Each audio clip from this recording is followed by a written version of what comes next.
오늘부터 시작해서 요한계시록 1장부터 요한계시록을 점점 한 장씩 좀 살펴보려고 합니다. 말세라고 하지만 실제로 우리 기독교인들이 가까이 하고 하나님을 예수 그리스도의 다시 오심을 기다려야 되는데 도움이 될 만한 요한계시록은 잘 보지 못하는 경향이 있습니다. 그래서 요한계시록 강의를 아마 지금부터 한 3개월 정도 계속 진행될 것 같습니다. 요한계시록 1장부터 한 장씩 하나님 말씀 주 예수 그리스도의 예언을 따라가는 동안에 여러분들이 성경을 보는 눈도 열리고 또 그 나라를 사모하는 소망이 가득 차게 되기를 바랍니다. 요한계시록 1장을 우리가 읽었습니다. 여기서도 역시 그리스도 예수에 대해서 말씀하고 있습니다. 기독교는 무엇입니까? 기독교는 은혜의 종교입니다. 하나님께서 사람을, 죄인을 용서해 주는 용서의 종교입니다. 그런데 어떤 죄에 합당한 벌을 받거나 우리가 그것을 보상할 만한 어떤 행위를 해서가 아니라 하나님의 그냥 사랑으로 예수 그리스도의 공로로 죄인을 용서해 주는 은혜의 종교입니다. 그렇지만 다른 종교들은 그렇지 않습니다. 우리 모두 인간들이 죄에 빠졌기 때문에 죄책감이 있습니다. 또 죄의 영향 아래 놓여 있습니다. 진노를 받을 만한 죄를 범했다는 것을 모두 다 알고 있습니다. 그런데 그것을 벗어나서 구원을 얻기 위해서 다른 종교들은 진노하신 신을 만족시키기 위해서 갖은 노력을 다하게 됩니다. 무엇인가를 사람이 해야 된다고 믿습니다. 그 중에 대표적인 종교가 바로 이슬람 종교입니다. 예전에 우리 목사님들과 함께 이슬람 사원을 찾아가서 이맘과 대화를 한 적이 있어요. 이슬람 교회에는 목사님이 있는 것처럼 이슬람 사원에는 이슬람의 지도자가 있는데 그것을 이맘이라고 부릅니다. 그래서 그 이맘은 내가 이맘 때문에 맨날 생각이 나요. 우스라간 소리입니다. 이맘 때 이맘이 생각이 나는 분이에요. 이제 얘기를 하죠. 이제 하면서 질문 있으면 질문해 봐라. 이슬람에 대해서 얘기를 합니다. 그래서 제가 이런 질문을 했어요. 목사님, 기독교의 목사님들도 이렇게 성경 말씀이 있지만 실제로 살아가는 데는 어려움이 좀 있다. 특별히 집에 가면은 목사도 아내랑 싸울 때가 있다. 너네도 그렇지 않냐? 그럴 때 어떻게 해결하냐? 라고 물어봤어요. 제 딴에는 굉장히 이거 진짜 대답하기 힘들 거다 라고 생각을 해서 이렇게 질문을 했어요. 그런데 이맘께서 당황하지 않아요.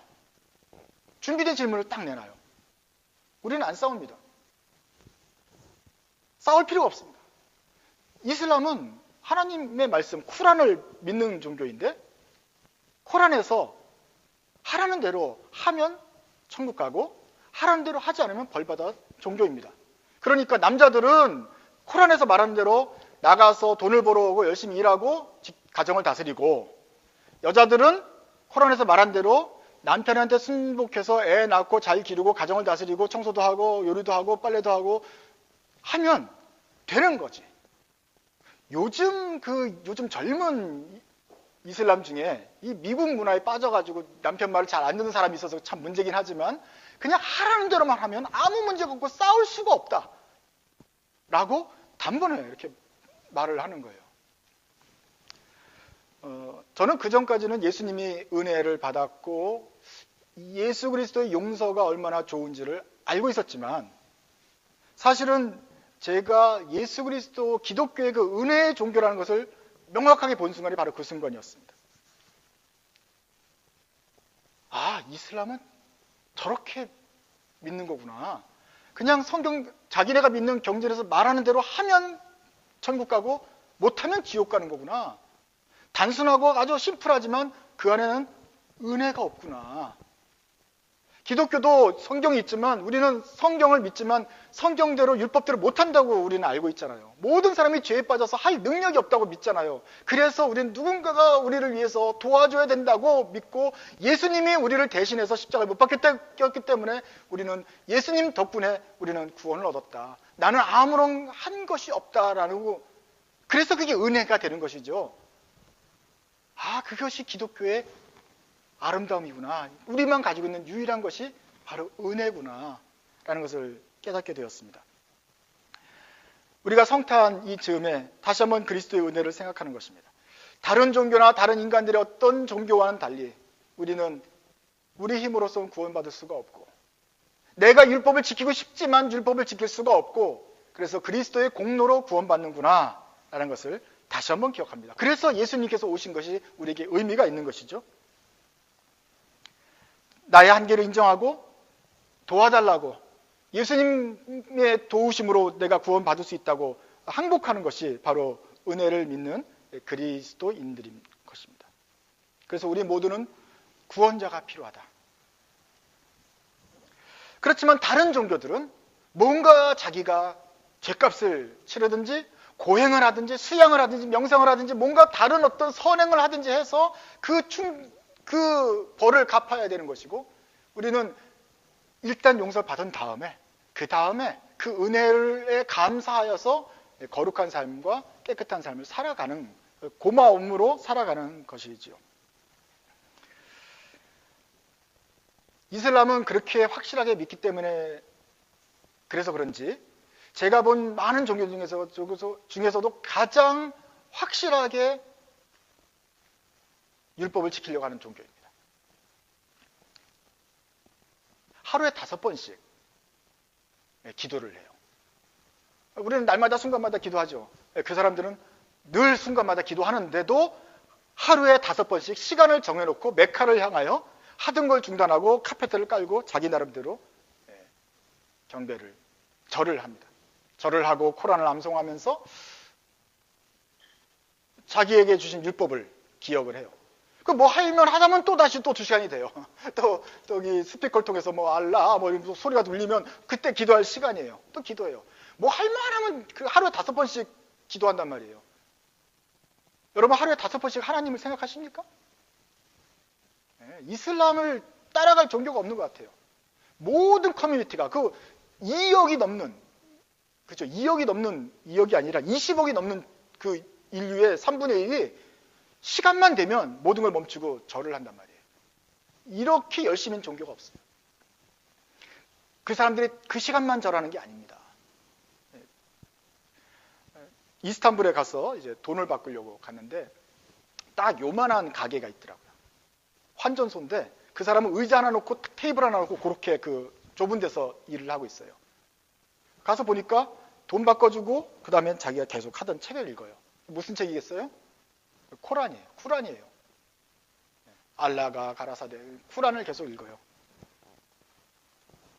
돈 바꿔주고 남는 시간에 그 좁은 감옥 같은 데 갇혀가지고 자기 일하면서 계속해서 자기가 믿는 하나님의 말씀을 계속 읽는 거예요. 그리고 그 나름대로 살려고 노력하고 수시로 주야로 묵상하는 것이죠. 그러다 또 시간 되면 또 절하고. 와, 이런 사람들의 열심을 내가 당해낼 수가 없구나. 우리 중에 아무도 5시간 5번씩 기도하지 않고 수시로 그렇게 말씀을 보는 사람이 없다 하는 것이죠. 정말로 율법을 믿는, 율법대로만 살아야 되는, 율법이 아니고서는 구원받지 못하는 종교는 정말 열심히 하는구나. 기독교는 어차피 율법이 아니라 우리 손으로 못하고 예수 그리스도의 은혜로 하기 때문에 조금 자유가 있구나. 그 차이를 제가 보았습니다. 여러분은 율법으로 구원을 받다고 믿습니까? 믿음으로 구원을 받는다고 믿습니까? 믿음으로 구원을 받는다고 믿는 사람들은 더더욱 율법을 행해야지라고 노력하지 마십시오. 우리는 행위로 구원 얻지 않습니다. 내 노력으로 하는 것이 아니라 예수님께서 이미 하신 노력으로 구원을 얻습니다. 이것이 기독교의 다른 점입니다. 요한계시록 3장 1장 3절에는 이 예언의 말씀을 읽는 자와 듣는 자와 그 가운데서 기록한 것을 지키는 자가 복이 있다. 이제 때가 가까웠기 때문이다. 말세가 될수록 성경 말씀을 읽고 듣고 기록한 것을 지키는 사람이 복이 있다. 이것을 권장합니다. 그런데 요즘 이제 기독교 교회에서는 이 말씀을 자꾸 오해하는 것 같습니다. 말씀을 읽고 듣고 하는 것을 열심을 내어가지고 더 많이 읽고 더 많이 듣고 더 많이 설교도 듣고 예배도 참석하고 하면은 좋죠. 성경을 매일 읽고, 아니 매일 읽는 것보다는 하루에 3번씩 읽고, 하루에 3번씩 읽는 것보다는 이슬람보다 해야 되니까 우리는 하루에 6번씩 시간을 정해놓고서 읽고, 그러면 여러분 성경을 계속해서 많이 읽으면 유익할까요? 유익의 반대말은 뭡니까? 무익할까요?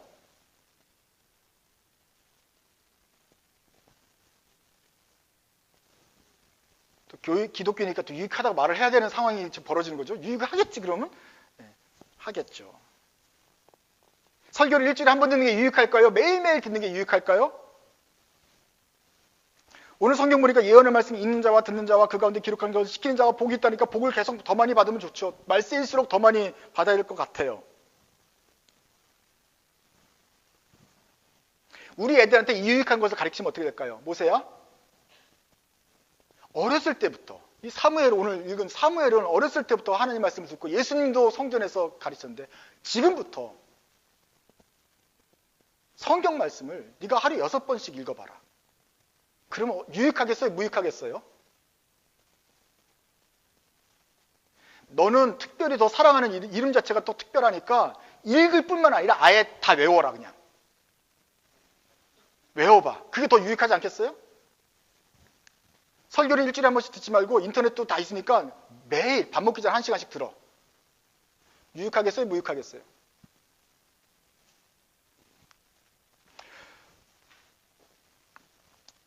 이 말씀을 우리가 하나님 말씀을 듣는 것을 가지고 마치 많은 그리스도인들이 이슬람처럼 이 말씀을 행하려고 합니다.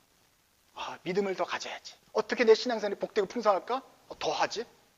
어떻게 더 풍성해질까? 더 하면 되지. 어떻게 더 내 거룩한 사람 더 하지. 더 많이 읽고 더 많이 기도하고 더 오랜 시간 기도하고 더 성경 말씀도 많이 읽고 성경도 읽는 게 뿐만 아니라 더 외우고 더 하고 더 하면 하나님 내게 복을 주실 것이다 생각하는 사람들이 있어요. 다 말씀드리지만 그것이 이슬람이 하는 것과 똑같은 행동입니다. 여러분 초등학교 1학년 아이가 성경을 읽으면 이해하겠어요? 못하겠어요? 어른들도 여러 가지 막 살펴봐가지고 해야 그 말이 그 말이구나 이해하는데 초등학생 아이한테 읽어봐. 이해하겠어요? 못합니다. 그러면 외워. 못하면 이건 조선시대 때 성균관에서 가르치던 방법이에요. 무조건 외우면 언젠가 뜻이 통하겠지 하는 방법이에요. 모세가 이렇게 해서 계속해서 무조건 외웠다고 칩시다. 그렇게 해서 외워서 초등학교 지나고 중학교 지나고 고등학교 지나면 성경을 많이 읽었겠죠. 그 인생에 있어서 그렇게 성경을 많이 읽는 게 유익했을까요? 결과적으로 무익할까요? 읽어도 이해가 안 되는 것을 읽으면 무슨 유익이 있겠습니까?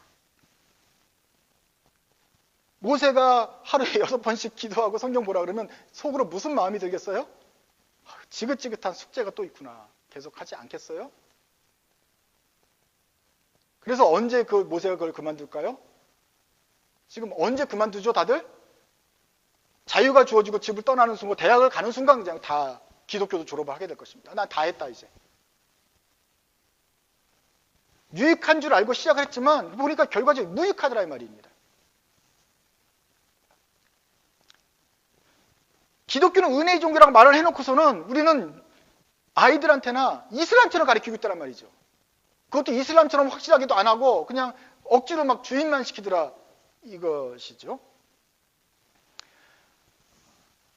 지금 계속 비슷한 얘기를 하려고 그래요. 우리 기독교에 들어온 행위의 모습들, 이슬람 같은 모습들이 있어요. 한때 성경 쓰기가 유행한 적이 있었습니다. 올해도 이제 한 해가 지나가면 2009년도부터 내가 신앙생활을 좀 잘해야겠다 생각하면서 결심하는 새해 레졸루션 세우면서 새해 결심 세우면서 올해 한번 신학성경이라고 내가 다 써보겠다는 그런 결심을 하신 분이 있을지 모르겠어요. 이제 좀 제대로 한번 살아봐야지.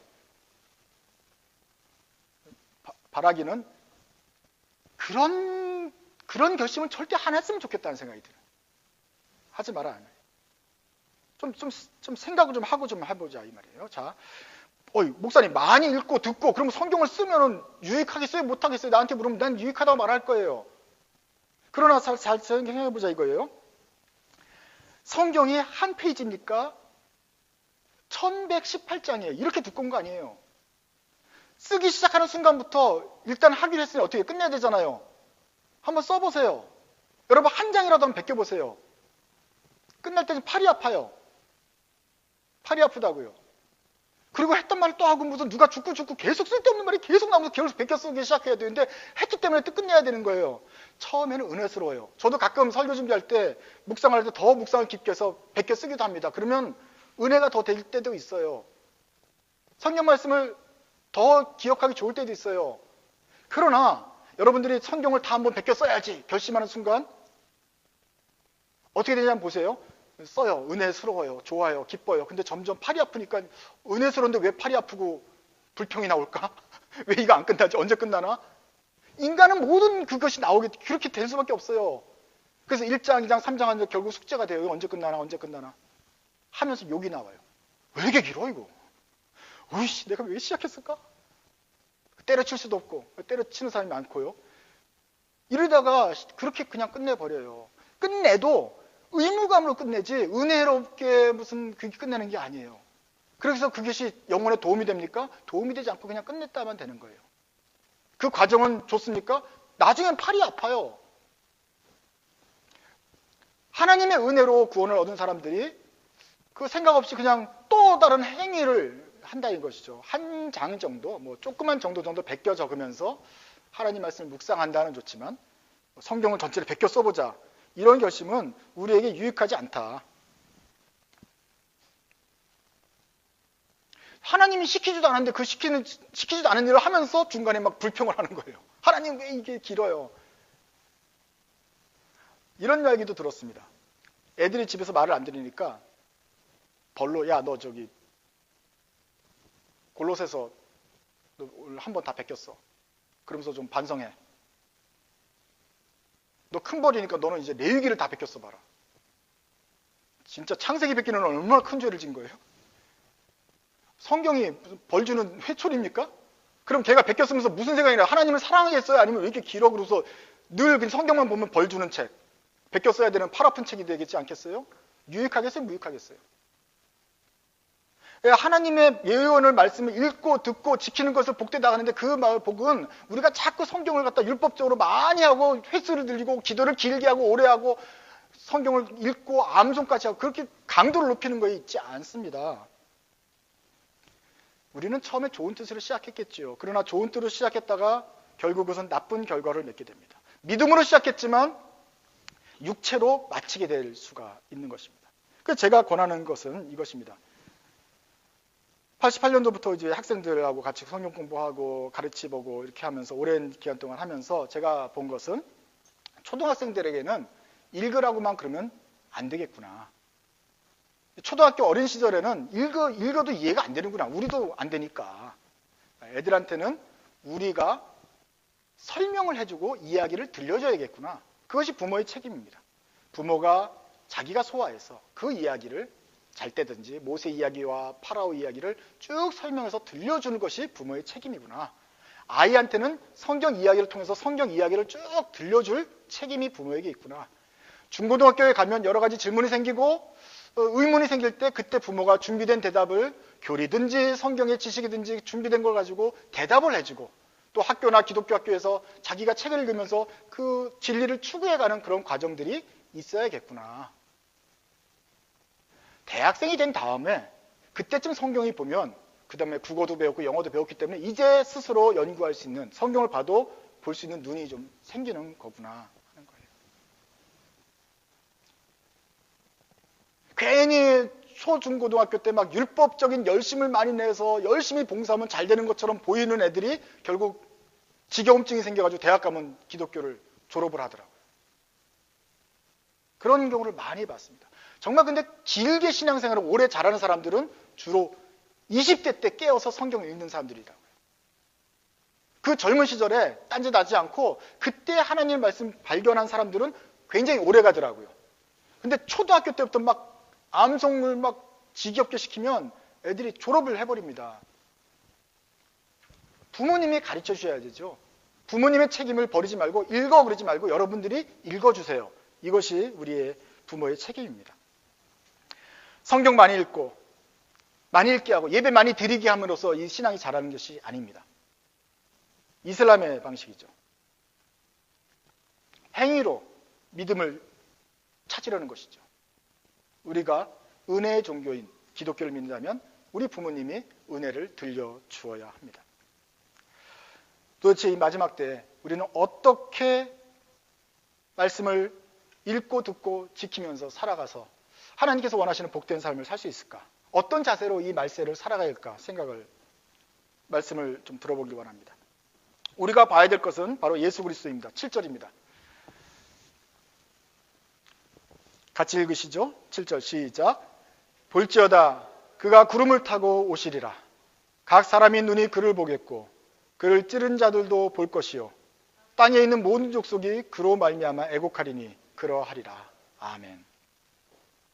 우리가 보는 예수님은 구름 타고 오실 예수님이십니다. 초림에는 예수님이 어린아이로 구유에 태어나셔서 낮은 곳에 약하게 오셨지만, 그렇게 해서 죽으셨지만, 이제 다시 오실 예수님은 세상을 심판하실 사람으로서, 심판주로서 영광 중에 구름을 타고 오십니다. 구름을 타고 오신다는 말은 주님이 흐린 날이 온다는 뜻이 아닙니다. 잘 들으세요. 주님이 흐린 날에 오신다는 뜻이 아니에요. 이것도 흐린 날에 오신다고 믿는 사람들이 또 있었어요. 잘못. 이 구름은 영광스러운 구름이죠. 영광스러운 신이 임할 때 마치 성막에서 피어오르던 구름과 같이 하나님의 임재를 상징하는 영광의 구름이죠. 그 영광 중에 큰 힘과 권능을 가지고 이 세상을 심판하고 왕으로서 우리를 구원하시는 힘센 왕으로서 오신다는 것이죠. 왕 중에 왕으로서 오신다는 거죠. 처음에는 어린아이로서 힘없게 약하고 오셨지만 두 번째 오실 때는 모든 것을 다스리는 궁극의 심판자로서 왕으로서 오신다는 그 위엄을 나타내는 말입니다. 그 위엄으로 오실 주님을 우리는 기다리는 것입니다.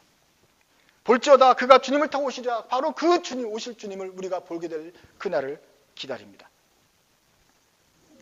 그때 주님은 구유에 있는 어린애가 울지도 않네, 조용하게 우시네, 이런 정도가 아니에요. 그때 주님은 입에서 큰 소리가 납니다. 얼마나 큰 소리가 납니까? 15절.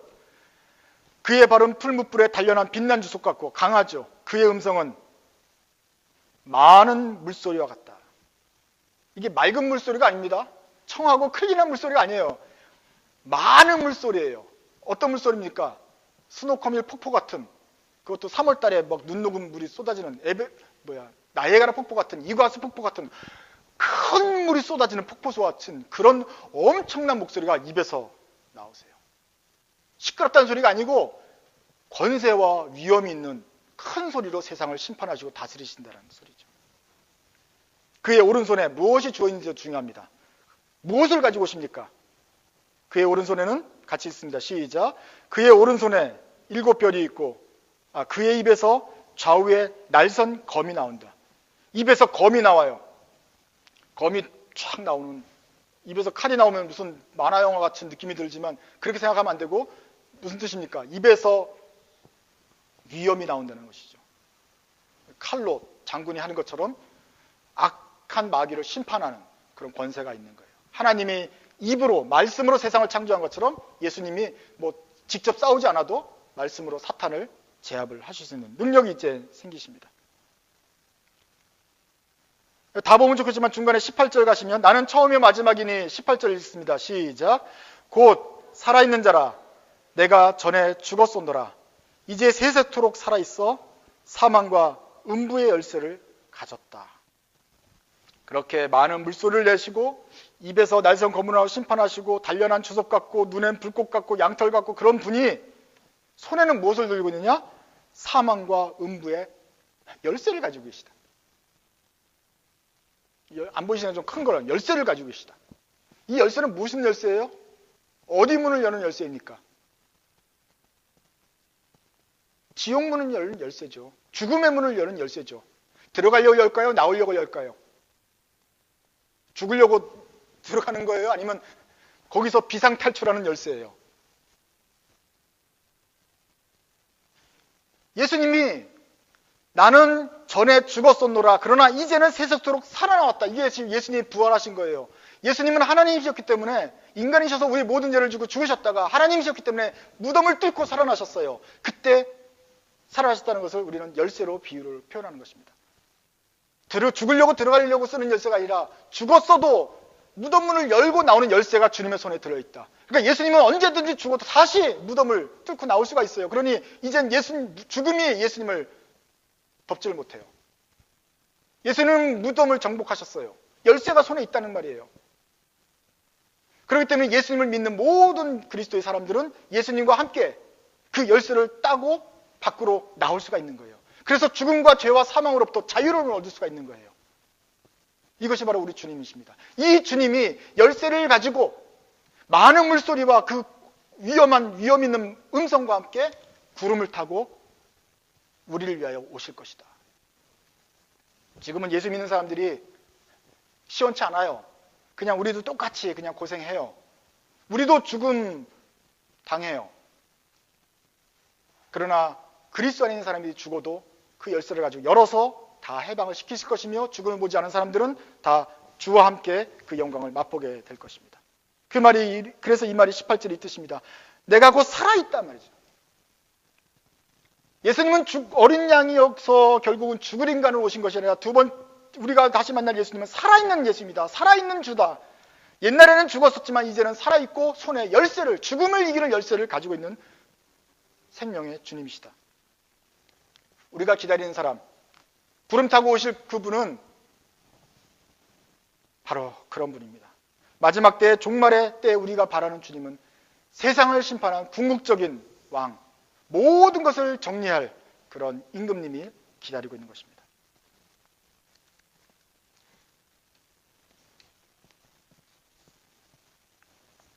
정말로 여러분들이 마지막 때에 주님이 오심을 기다린다고 한다면 우리는 그 주님을 기다리면서 그 소망 중에 기다리시면서 그 주님을 더욱더 묵상을 하십시오. 예수님께서 우리에게 은혜를 주시고 사망의 열쇠를 이미 가졌다고 믿으시는 분들은 그 죽음을 이기기 위해서 더 열심히 하고 더 많은 일을 하고 더 선행을 하고 더 많은 공덕을 쌓으려고 노력을 할 것이 아니라 이미 이기셔서 죽음을 이기셔서 사망의 열쇠를 가지신 그 주님을 기다리십시오. 아무리 힘들어도 소망 중에 변치 않으면서 자신의 믿음을 변절하지 않고 굽히지 않고 끝까지 주님을 어려운 중에라도 믿고 기다리는 그 믿음을 지키는 것, 이것이 우리가 해야 될 유일한 것이다. 이것에 더해서 무슨 어떤 것을 액세서리처럼 나의 신앙 장식을 다는 것, 내 행위를 다는 것이 주님이 원하시는 것이 아니라 힘들고 어렵고 실망할 만할 때라도 울지 않고 억울하게 하다고 한탄하지 않으며 주님을 끝까지 충성되이 믿고 기다리는 것, 다시 오셔서 모든 그 힘으로 우리를 다스리시고 완전한 하나님의 나라를 이루실 그 주님을 사모하며 기다리는 것, 믿음이 변치 않는 사람들, 바로 그 자세가 주님께서 원하시는 사람인 것입니다. 올해 우리는 얼마나 많은 우여곡절이 있었습니까? 어떨 때는 주님의 은혜에 기뻐하기도 했고, 어떨 때는 뭔가 신앙이 열심히 나서 참 뜨거울 때도 있었고, 그러나 또 어떨 때는 실망할 때도 있었고 지루할 때도 있었습니다. 풍랑에 이어서 너무 힘들어하고 낙심될 때도 있었습니다. 그러나 그럼에도 불구하고 지금 여기까지 우리가 믿음을 잃지 않고 나왔습니다. 주님께서는 마지막 때가 될수록 더 큰 환란이 닥친다고 말했고, 그 큰 환란 속에서도 여러분들이 끝까지 믿음을 지키기를 원하십니다. 왜냐하면 주님이 곧 영광 중에 다시 오실 것이기 때문입니다. 아무리 우리가 죽을 만큼 힘들어도 사망을 이기는 죽음의 열쇠를 가지신 주님이 계시기 때문에 우리는 살아날 구멍이 있다는 것을 알고 믿고 기다릴 수 있습니다. 지금 우리가 아무리 형편없는 곳에 떨어져 있다 할지라도 주님께서 건져주실 것이라는 믿음을 가지면서 그날을 소망할 수 있습니다. 곧 주님께서 다시 오셔서 우리를 완전히 구원하실 것이라는 것을 믿는 것이 바로 신자의 자세입니다. 그래서 크리스마스가 끝났다고 우리 소망의 절기가 끝난 것이 아닙니다. 우리 신자는 늘 여전히 주님께서 다시 오실 것을 기대하는 대림절을 살고 있습니다. 주님께서는 두 번째 오실 때는 그 모든 슬픔과 눈물과 고통을 없애버리면서 죽음의 권세를 무너뜨리는 심판주로 오시며 우리를 완전히 구원할 것입니다. 그때까지 여러분들은 그 믿음을 굳게 지키시기 바랍니다. 이것이 이 새해를 맞으면서 우리가 준비하고 기도하는 것입니다. 이 소망이 여러분에게 충만하시기 바랍니다. 기도하겠습니다.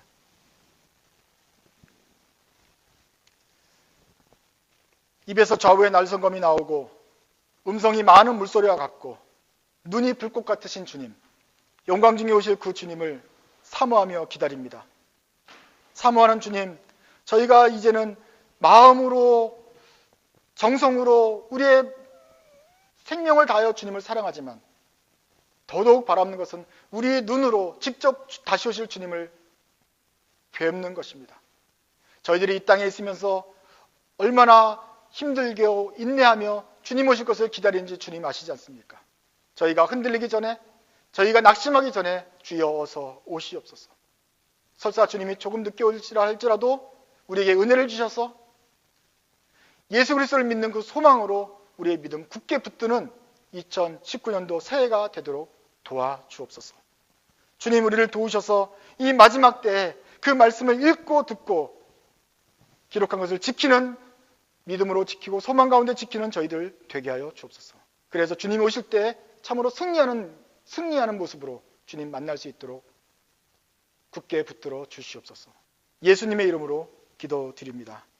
아멘.